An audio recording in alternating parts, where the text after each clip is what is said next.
están? Buenas noches, bienvenidos. Esto es Decisión Libre 2023, el espacio de entrevistas sobre elecciones de Guatevisión y Prensa Libre. Esta noche continuamos con el análisis de los últimos acontecimientos relacionados, por supuesto, con las elecciones, con la segunda vuelta. Y bueno, hoy nuevamente fue un día con acciones de parte del Ministerio Público. Es importante comentarles que después del anuncio del Tribunal Supremo Electoral del pasado domingo, cuando se oficializaron los cargos en diputaciones para la siguiente legislatura, pues teníamos previsto esta semana destinar para el análisis de las diferentes fuerzas del Congreso, pero la coyuntura nos obliga a seguir hablando de esta serie de acciones legales, de la judicialización de la política y de las perspectivas de cara a la segunda vuelta electoral, porque hay muchísimas dudas en el ambiente. Por eso hemos invitado a tres importantes analistas y se los presento rápidamente. Se trata de Rubén Hidalgo, él es representante del Instituto Centroamericano de Estudios Políticos, INCEP, también Eddie Kush, él es representante de Acción Ciudadana e integrante de Mirador Electoral, y Ricardo Barreno, él es representante de Guatemala Visible. A los tres, buenas noches, gracias por acompañarnos hoy en Decisión Libre. Y bueno, como decía en esta introducción, hoy nuevamente vimos acciones del Ministerio Público, un allanamiento que llamó mucho la atención nuevamente en el Tribunal Supremo Electoral, específicamente en el registro de ciudadanos, que genera más dudas en el ambiente. Entonces quiero preguntarles, ¿qué significa esto? ¿Qué opinión les merece lo que estamos viendo y cuáles son las perspectivas para los siguientes días en esta segunda vuelta electoral? Iniciamos con el licenciado Rubén Hidalgo. Buenas noches. Buenas noches, Alejandra. Buenas noches, estimados licenciados. Bueno, me parece que en Guatemala estamos asistiendo a tiempos recios en materia electoral y un esfuerzo por tratar de deslegitimar, digamos, esa construcción resultante de la participación ciudadana el día de las elecciones y de su expresión y de su decisión de acuerpar o de nombrar a dos fuerzas políticas vigentes en Guatemala, a que entre ellos diluciden quién va a ostentar el cargo del Ejecutivo en los próximos 4 años. Entonces me parece que estamos asistiendo en realidad hoy día a esos ejercicios polémicos por parte de la institucionalidad del Estado-Gobierno para tratar de poner en dudas a la población sobre la legitimidad y la legalidad de la participación de uno de los partidos en contienda. Pero más allá de eso, está también poniendo realmente en momentos de mucha complejidad a el Tribunal Supremo Electoral, que me parece ha desarrollado un trabajo muy apegado a su mandato, a lo que le corresponde hacer, dando primero... ¿En general o en esta última parte? No, yo diría del días antes del proceso electoral a estos momentos, ¿no? Ha defendido muy bien el proceso electoral, fue sin ningún tipo de arruga, ha defendido el resultado como tal, ha demostrado que los datos son absolutamente válidos y pues ha declarado a los ganadores como debe de ser, pero hoy día está enfrentando realmente un ataque, casi podríamos decir sistemático, al mandato no solo de la ley, sino de la Constitución, que le asiste al Tribunal Supremo Electoral como órgano autónomo y exclusivo en materia electoral. O sea, como un ataque lo define usted. De hecho, entidades internacionales y la misión de observación de la Unión Europea dijo que era un hostigamiento. ¿Qué dice Eddie Kush? Buenas noches. Buenas noches y un saludo a estos grandes profesionales y a toda la audiencia. Realmente muy preocupados estamos por la situación de este ataque, como se le dice, que ya rebasa toda normalidad dentro de un proceso electoral. Hay cuestiones que son principales dentro de las elecciones, que es el ejercicio del voto, la manifestación de la voluntad de la gente en la urna y también el respeto a las leyes y a la democracia en general. Y creo que estos ataques sistemáticos que se mencionan van tratando de minar ese principio general que es el respeto hacia esa urna. Y yo quisiera resaltar, quizá y llevándolo un plano al plano legal incluso, la Corte de Constitucionalidad ya marcó una posición con un amparo provisional Quizás lo más resaltable de esa resolución fue que se proteja la alternabilidad y la oficialización de los resultados.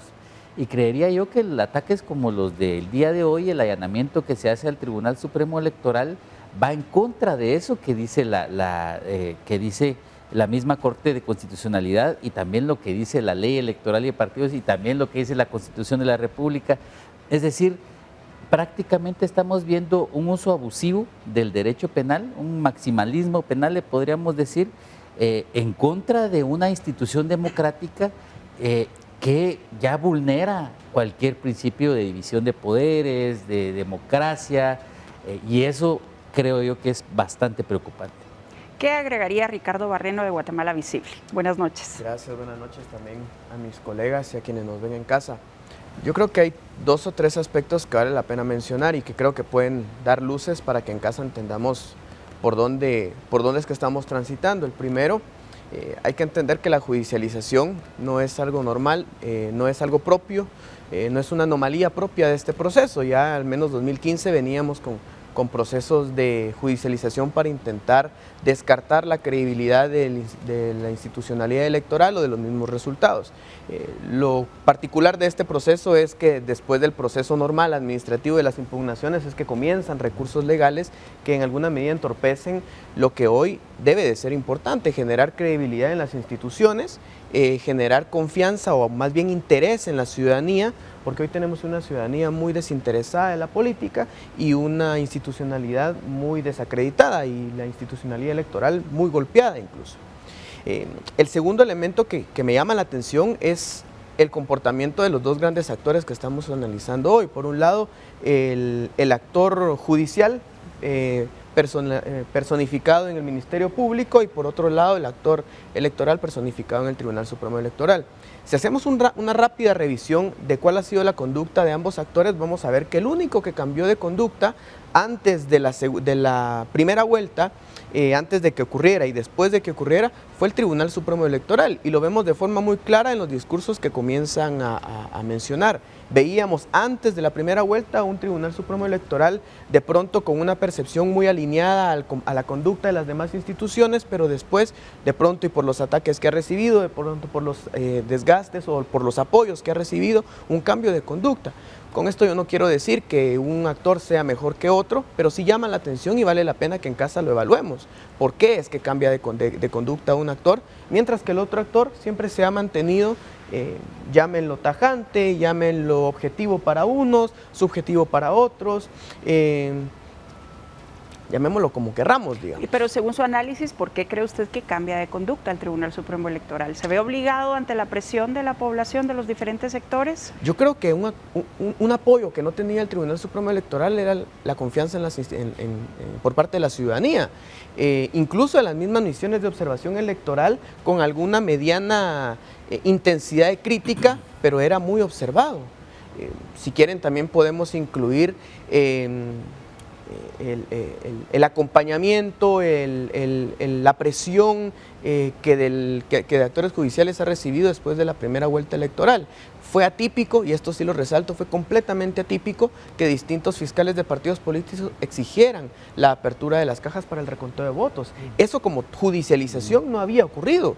Y eso creo que, no sé si motivó, no sé si desgastó, pero sí cambió de conducta a un Tribunal Supremo Electoral, que al menos, vuelvo a insistir, antes de la primera vuelta electoral no había pasado, no había cambiado. De pronto, y esto es una inferencia sin ningún fundamento, de pronto y las alianzas institucionales políticas se rompieron, porque también hay que entender la conducta de cómo cambia un actor en función del apoyo que tiene antes y después. De pronto y el oficialismo, y con esto no me refiero nada más al partido político, sino a la alianza oficialista, le dio la espalda, o se rompió la alianza, o hubo algo que ocasionó un distanciamiento dentro de ambos, porque sí veo yo hoy a un Tribunal Supremo Electoral más suelto, más libre. Con esto no me refiero a que sea positivo o negativo, pero sí una conducta, vuelvo a insistir, más, no sé, más expresiva, incluso cuando habla de injerencia, cuando habla de atropellos, cuando habla de ataques.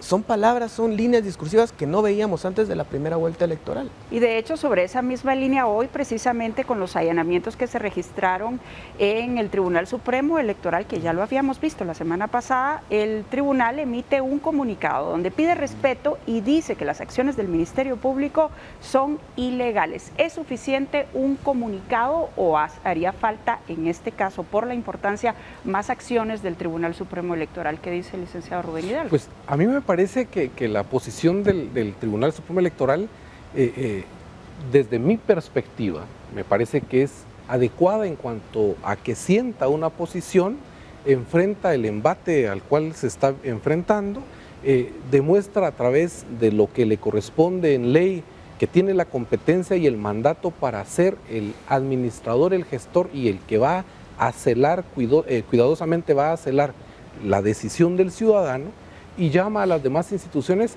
a respetar ese mandato. Me parece que institucionalmente lo está haciendo de forma correcta. Para algunas personas o para algunos sectores podrá ser que deseen una acción más agresiva de pronto, pero me parece que institucionalmente, en un marco de Estado de Derecho, es la forma adecuada de hacerse valer y hacerse respetar, llamar al reconocimiento de su mandato y pedirle a las demás partes institucionales que por favor o que respeten el mandato que constitucionalmente y electoralmente le corresponde. Generar algún otro tipo de conflicto institucional o más agresividad me parece que no contribuiría realmente a esta democracia institucional que queremos en realidad que en Guatemala se consolide y se desarrolle. ¿Qué dice el licenciado Eddie Kusch? ¿Es suficiente un comunicado de prensa o cabe más acciones de parte del Tribunal Supremo Electoral? Yo creo que está muy bien el hecho de que planteen una posición. Ya el registrador de ciudadanos lo hizo en su momento. No solamente salió en conferencia de prensa, los magistrados también planteó algunas acciones legales, amparos, recursos, reposiciones dentro de los procesos que les han afectado. Y creo que se plantea que el Tribunal Supremo verdaderamente tiene que ser supremo en materia electoral. Y eso es algo que ha faltado también en la construcción de nuestra democracia. Pero creería yo que en este momento son llamados las instituciones de justicia constitucional que conocen de los casos.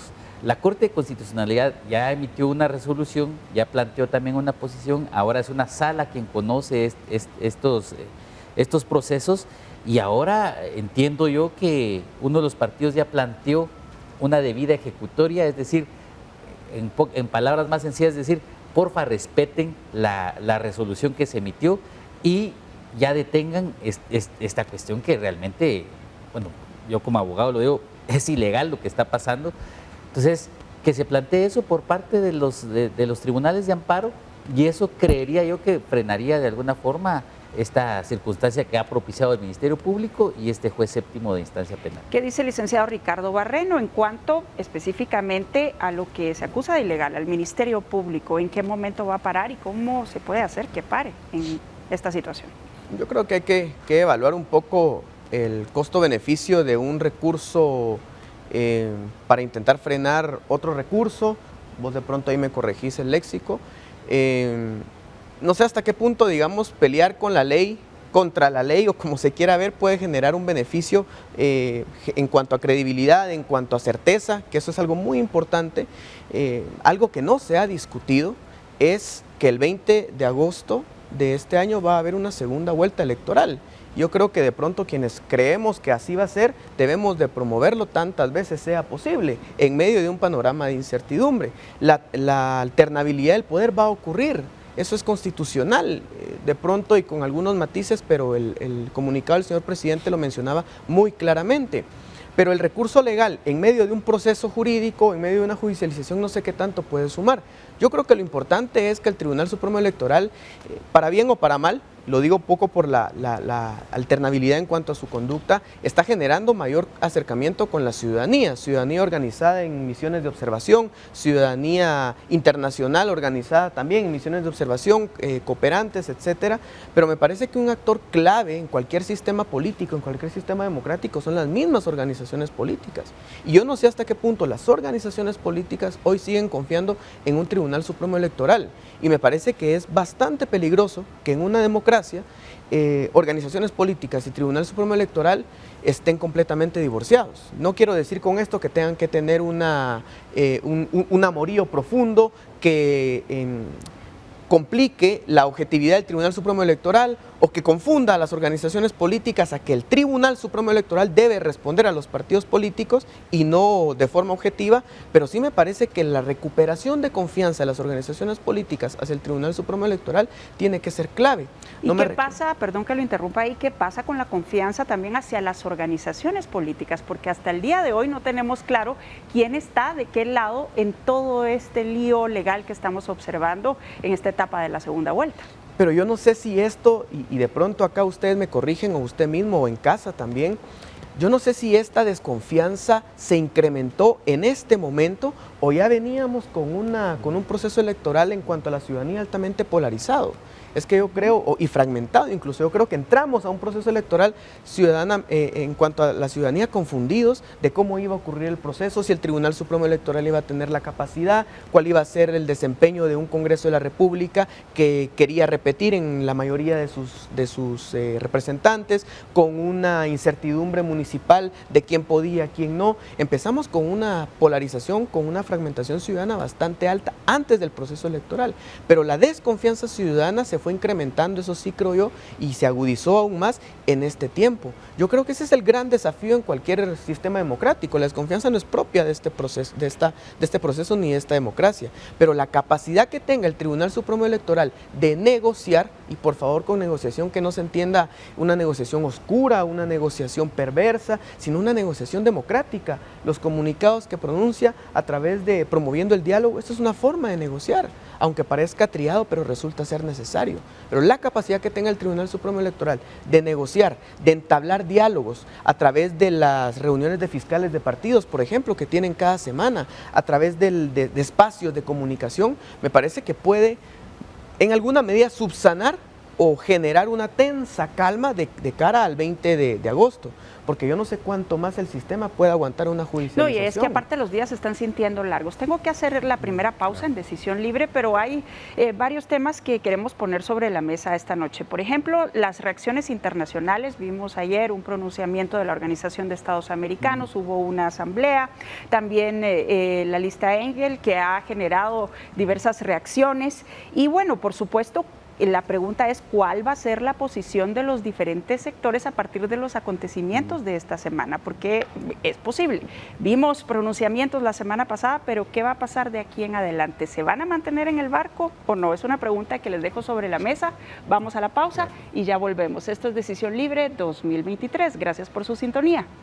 Nosotros continuamos en este momento con Decisión Libre y bueno, estamos analizando los últimos acontecimientos relacionados con el proceso electoral. Les recuerdo, hoy se registró nuevamente un allanamiento en el Tribunal Supremo Electoral. Estaba el Ministerio Público, la FESI específicamente, buscando a la registradora interina de Ciudadanos y bueno, ella tiene inmunidad en este momento y pues esto ha generado una serie de reacciones porque siguen las acciones legales como lo estábamos hablando en el bloque anterior. Les recuerdo a nuestros invitados de esta noche, se trata del licenciado Rubén Hidalgo, él es representante del Instituto Centroamericano de Estudios Políticos INCEP, el licenciado Eddie Kush de Acción Ciudadana y Mirador Electoral y también Ricardo Barreno, el licenciado Ricardo Barreno de Guatemala Visible.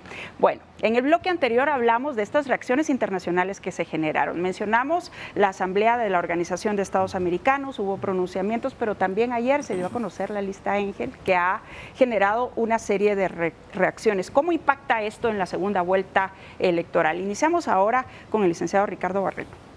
Bueno, pues en teoría no debería de impactar, salvo que estos resultados, que metodológicamente siempre generan ciertas ciertas críticas de cuál es la forma en la que se conforma, quién es el actor que lo construye, pero los resultados es lo que genera mayor duda, mayor inquietud. Muestra de ello es que una vez sacados los resultados, no sé si ustedes vieron, la gran parte de los premiados en esa lista salieron de forma particular dando sus declaraciones, dando sus pronunciamientos y al mismo tiempo tomando sus posturas de las acciones con las que iban a continuar y con las que iban a descartar. Vuelvo a insistir, esto no debiera de impactar de cara a una segunda ronda electoral, salvo que a nivel ciudadano esta lista nos genere una perspectiva o una percepción de criminalizar a los actores, de castigar a los actores y no evaluar o no verificar la necesidad, y eso me parece que es al menos la conclusión muy personal que yo saco del resultado, de que de cara a la segunda vuelta electoral y ya en tiempos de gobernabilidad democrática 2024-2028, el sector justicia sea fortalecido. Porque creo que es una de las grandes evidencias que nos muestra este listado, más allá de la veracidad o no. Continuar fortaleciendo el sistema de justicia desde su profesionalización, desde su descentralización, desde sus recursos de objetividad, me parece fundamental. El continuar fortaleciendo la burocracia del aparato público desde su profesionalización, desde su sensibilidad con las necesidades ciudadanas, me parece fundamental. Porque lo que vimos en este listado era acusados de corrupción, mal uso de fondos, malas prácticas judiciales, y entonces eso hay que problematizarlo, pero hacia la solución institucional, no hacia el ataque hacia las personas, que es lo que creo yo está ocurriendo en este momento. Y ahí sí puede afectar negativamente de cara a una segunda ronda electoral, porque lo único que me va a hacer generar a mí, como ciudadano, que lee la lista Angels, que le presta atención, es pensar que la clase política no tiene interés en las necesidades ciudadanas, que esta segunda vuelta electoral es un fracaso en todo sentido, que los candidatos que están compitiendo no representan mis necesidades, o en todo caso uno representa más que otro, pero ya no me voy por convicción, sino por el rechazo a cualquiera de los contrincantes. Entonces yo creo que eso debería de ser, esperaría yo, una de las grandes lecciones de estos listados. Se respeta obviamente la visión de Estados Unidos, pero también hay que entenderla. Estados Unidos tiene intereses estratégicos y esta lista hay que verla desde la geopolítica como tal. ¿Qué dice el licenciado Eddie Kusch sobre ello? Bueno, yo creo que y el listado Engel tan controversial, realmente hay tres temas que se visibilizan en el listado. Un tema es la corrupción, el otro es el mal uso, lo que mencionaba, ese mal uso del derecho penal, y el otro es cómo se ha manifestado en contra, este uso del derecho penal en contra de la libertad de expresión y en contra de la lucha contra la corrupción. Entonces, creería yo que es un mensaje muy fuerte. Digamos, Estados Unidos es soberano en sí mismo y tiene esa capacidad tan grande de crear su lista y que impacte en todos los países, pues lo está haciendo en otros lados del mundo. Y realmente, pues no sé, no creo que impacte a nivel electoral, salvo que se mencionan a dos personajes muy importantes ahorita dentro de esta coyuntura, que es el juez séptimo, Freddy Orellana, y que mencionan también a Cintia Monterroso, que es la fiscal que está a cargo, que hoy está haciendo allanamientos, y que uno pensaría que incluso reaccionan a esta lista con este allanamiento como demostrando poder, y eso es lo preocupante realmente. Y hubo un pronunciamiento del gobierno también ayer. ¿Cómo vio ese pronunciamiento? Claro, bueno, es un pronunciamiento casi reciclado cada vez que sale esta lista, el tema de soberanía, incluso mencionan un comentario de una experta de Naciones Unidas, que no es congruente también, porque ahorita sí citan a Naciones Unidas, pero cuando hay algunas recomendaciones por temas de derechos humanos, de que se respete el debido proceso, ahí no acatan esto. O sea, es una cuestión realmente de conveniencia para el gobierno y para algunos actores, y que claramente reaccionan. Ahora, ¿qué consecuencias tiene? Yo digo que primero no es solamente el retiro de la visa propiamente, sino también para las personas que son nombradas en estos listados, trae consecuencias incluso financieras, porque ahora aparecen en listados de riesgo. Cada entidad bancaria que tenga corresponsalías con entidades financieras en Estados Unidos va a evaluar los riesgos, y si alguien aparece en esta lista, obviamente van a decir, bueno, usted es una persona políticamente expuesta, y pues retirarle las cuentas, que esa es una consecuencia más profunda de este tipo de listados.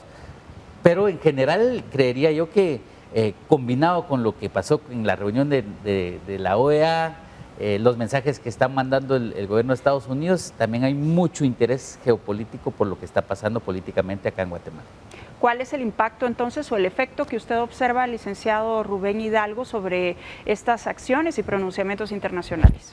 Me parece que reuniendo ambos temas, por un lado la lista Engels de los Estados Unidos y por otro el cúmulo de pronunciamientos de la comunidad internacional de diversa naturaleza, preocupados sobre lo que está aconteciendo en Guatemala posterior al proceso electoral del 25 de junio, y este afán de poner en tela de juicio y en tela de duda la legitimidad del proceso, de los resultados de la votación del ciudadano y de la legitimidad institucional de uno de los partidos políticos en contienda en la segunda vuelta, me parece que es muy importante valorarlo en su dimensión, porque los socios internacionales, los países socios internacionales o amigos de la democracia están realmente preocupados, ¿sí?, por ese desdibujamiento que la democracia en Guatemala ha tenido, y no solo en términos políticos,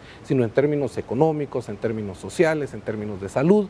Ha habido un empobrecimiento, digamos, de las condiciones y de la calidad de vida del guatemalteco que es innegable. Por un lado tenemos esto.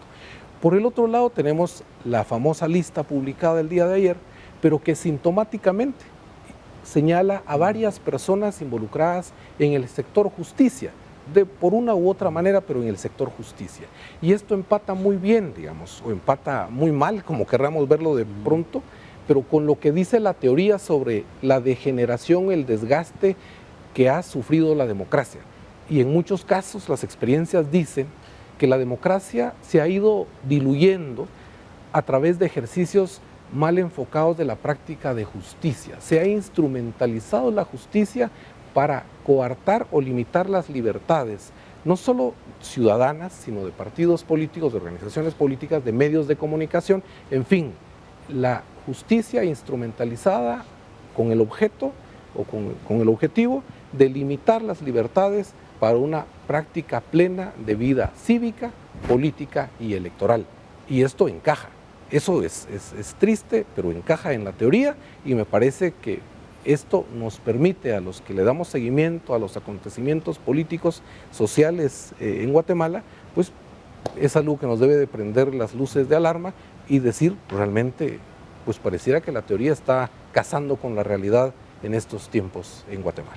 Ahora bien, en este contexto, en lo que estamos viendo en los últimos días, ¿cómo quedan las propuestas? La gente se pregunta dónde está la propuesta, cómo conocer la propuesta de los binomios de los partidos políticos que pasaron a segunda vuelta, y en todo este lío legal, o sea, cómo las personas pueden aterrizar en la certeza de lo que van a recibir de estos políticos, porque eso se pierde en el ambiente. ¿Qué dice el licenciado Ricardo Barreno? Sí, pues en realidad no debiera de perderse en el ambiente si hubieran condiciones normales, digamos, para hacer una segunda ronda electoral. Y las condiciones comenzaron a desestabilizarse o a modificarse desde aspectos tan llamativos como la candidata de la UNE saliendo a decir que no iba a hacer campaña electoral hasta que no se resolviera el proceso del candidato de Semilla.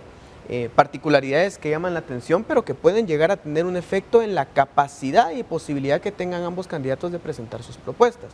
Lo que estamos viendo hoy con Tribunal Supremo Electoral y Sector Justicia también llama la atención de una ciudadanía que en este tiempo debiera de estar más atento, más demandante de cuáles son las propuestas de ambos candidatos. Hoy a nivel de redes sociales, y eso es una particularidad, creo yo, de este proceso, salvo que ustedes consideren lo contrario, las redes sociales particularizadas en TikTok, por ejemplo, fue una explosión que no se había visto en procesos electorales anteriores, pero que no se está utilizando en esta segundo momento no se está viendo electoral. Lo que vimos en la primera vuelta. No se está viendo porque la atención ciudadana y el interés partidario está en Tribunal Supremo Electoral y Sector Justicia. Yo desconozco cuáles serán las pinceladas o los brochazos, o no sé, el tamaño de la herramienta que estén utilizando en los mitines para dar a conocer sus propuestas. Pero hay algo fundamental que se debe de entender en una campaña electoral. El mitin es importante, pero la red social tiene alcance y tiene profundidad. Y muchas ahora veces, más que nunca. Ahora más que nunca. Y la red social muchas veces no determina mi interés por ir a votar, pero muchas veces sí posiciona lo que yo pienso sobre usted candidata o lo que yo pienso sobre usted candidato. Y eso es lo que no se está aprovechando ahorita, porque obviamente el interés ciudadano, el interés mediático, el interés partidario... Y la preocupación. Se maneja a través de preocupación, la falta de justamente. certeza. Tengo que hacer una pausa, pero no me quiero ir sin escuchar la respuesta de ustedes sobre esta pregunta que acabamos de plantear, así que les pido 40 segundos a cada uno. El licenciado Eddie Kush. Bueno, realmente dentro de todo este caos hay mucha desinformación, no se puede conocer a profundidad cuáles son las posturas, pero creería yo que hay que verlo todo de forma integral, es decir, todo lo que está pasando con el sistema de justicia, estos ataques al Tribunal Supremo Electoral, la gente lo está viendo y está viendo de dónde vienen y cuál es la vieja y cuál es la nueva política, digamos, como lo mencionan. Entonces, creería yo que en este caso las acciones hablan más que las propuestas escritas que puedan presentarle, que la gente no lo va a escuchar. Como tú dices, las redes sociales son una bomba, la información va y viene, y eso es lo peligroso porque ahorita, lejos de una ciudadanía desinteresada, creería que hay una politización profunda, una politización que se está generando, que la gente está asumiendo y viendo, y por eso resulta peligroso incluso también la desinformación. Licenciado Rubén Hidalgo, ¿tendrían que ser los mensajes más directos, por ejemplo? A mí me parece que debiesen los partidos políticos en contienda aprovechar y tratar de sacarle el máximo de provecho a cualquier recurso de comunicación para dar a conocer sus programas de gobierno, ¿sí? O sea, para darles ese cariz electoral a los tiempos que estamos viviendo más allá de lo judicializado, y también deberían de aprovechar de pronto para empezar a dar a conocer nombres de futuros integrantes de sus gabinetes de gobierno. Con esos nombres, creo que muchos de los sectores que hoy día tienen algunos temores, algunas dudas sobre el futuro de Guatemala, al ver que son personas de carne y hueso, que tienen bigote y que son tan normales como todos nosotros, pues creo que los temores que podrían tener, que son infundados, podrían empezar a generar confianza, no solo en los partidos políticos, sino también en el proceso electoral, y empezar a generar una suerte de descompresión a lo que hoy día estamos viviendo. Entonces me parece que los partidos políticos tienen que accionar con cosas positivas, dando a conocer sus planes de gobierno e idealmente empezar a señalar ya cómo van a conformar sus gabinetes sus equipos de trabajo. Bien, pues vamos a la pausa y ya volvemos con las conclusiones del programa. Gracias por continuar con nosotros. Tenemos 4 minutos para las conclusiones. Ya no pudimos conversar acerca de la integración del Congreso, que es muy importante, pero les dejo abierta la invitación para un siguiente programa y poder hablar más despacio del tema. Entonces yo quiero pedirles en 1 minuto a cada uno cuáles son sus previsiones para los siguientes días en esta movida política y en todo caso sus recomendaciones también como analistas. Iniciamos con el licenciado Ricardo Barreno. Gracias primero por la invitación y un gusto compartir con ustedes y también en casa. Yo creo que de pronto y la primera línea de conclusión debe de ir a nivel institucional. Es importante entender, más allá de los ataques, más allá de las confrontaciones que se estén teniendo, la necesidad de que hoy esos ataques y esas confrontaciones ocurren porque hay vacíos y debilidades institucionales. No se ha pensado en reforma integral de la institucionalidad. Si pudiéramos particularizarlo a nivel electoral, tenemos un nuevo ejercicio más de reformas a la ley electoral que vale la pena repensarla también cómo se va a abordar o por dónde se quiere empezar. Y ahí el Congreso juega un rol muy importante. Y ahí el Congreso y las negociaciones, alianzas que ocurran va a ser determinante para generar ese sentido de gobernabilidad que viabilice las propuestas. A nivel ciudadano, me parece que es importante incrementar la atención y el interés. Eddie, lo decías muy atinadamente, vivimos en una sociedad muy vulnerable a la desinformación. Y entonces hay que tener sentido crítico para identificar, para verificar lo que viene de fuentes y buscar fuentes confiables en todo caso. Licenciado Eddie Kush. Bueno, yo creo que de aquí a acá, el 20 de agosto, que es una primera fase que tenemos ahorita de cara. El reto es llegar a esa fecha. El reto es llegar, yo creo que sí, tenemos esa esperanza. Va a ser muy accidentado si no se pone en orden. Creo que ahí es un llamado a las instituciones constitucionales, la Corte de Constitucionalidad y los que llevan los procesos ahorita pueden plantear un alto a estos abusos que se están dando desde el derecho penal. Y de ahí para adelante también está el reto de gobernabilidad. Tenemos una cero institucionalidad muy derrumbada, muy complicada. Cualquiera que llegue, sea de un partido o de otro, se va a enfrentar a retos muy fuertes, y creería yo que ahí, con posturas bien planteadas, pueden generar una gobernabilidad y la negociación, pero la negociación necesita de ceder espacios, y eso es muy difícil respecto a los grupos de poder que están detrás. Y creería yo que hay que reformular muchas de las cosas. Lamentablemente el Congreso tampoco va a ser dable a eso, va a haber mucha influencia en el presupuesto, que se nos viene ya ahora para el siguiente año. Es complejo, creo yo, pero también de lo que yo decía, hay una politización generalizada, hay mucha gente que está muy interesada en lo que está pasando, y ahí viene el tema de fiscalización, de auditoría social, que puede ejercer presión a nivel local, la fiscalizar observación ciudadana, a los diputados distritales. En todo caso. Licenciado Rubén Hidalgo. Bueno, yo cerraría mi participación esta noche expresando, digamos, mi certeza, mi seguridad en que va a prevalecer el deber ser de lo institucional, de la Constitución, de las leyes, que se va a dar un proceso electoral en segunda vuelta el 20 de agosto, que el Tribunal Supremo Electoral y sus magistrados y todo su equipo de trabajo harán lo que correctamente compete hacer para que el proceso sea un éxito, y llamar a los órganos de justicia y de control en paralelo que cumplan objetivamente los mandatos para los cuales nacieron institucionalmente, y privilegiemos sobre todo el respeto a la Constitución y a las leyes de Guatemala.